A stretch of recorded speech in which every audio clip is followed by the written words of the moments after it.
Es redzēju, man liekas, komentārus. Edgars, Aivar, ko mēs darām mārketingā, kad tavi klienti Guvielu vai pat nezin, kā izskatās Mandai šampūni? Edgars, lūdzu, ieraksti komentārā. Pārsvarā viss stāv tikai uz paletēm, vai ne? Bez palatēm mēs par neko nedomājam. Kāpēc jautāju? Tāpēc, ka mums arī pat tām pašām palešu plauktu sistēmām ir arī metāla pārklāji, sieti, vēl viss tas ir tāda produkcijai, kurai nav palets paredzēts. Ja?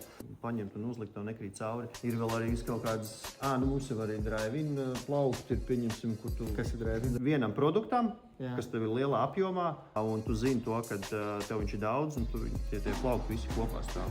Attiecīgi, ar kāriņu tu piebrauc, un tu viņu tā kā iestum tajā plauktā, un viņš pabīd visas tās pārējās paletes dziļumā iekšā. Tu viņu tā faktiski uztaisi. Ar tādu dobu, ka tu viņu var piedzīt pilnu sienu ar vairākām paletēm dziļumā. Tā kā viņš dziļumā iet tie plaukti. Mums šeit gan laikam no tā plānojam, tas nebūs īsti pagaidām aktuāli.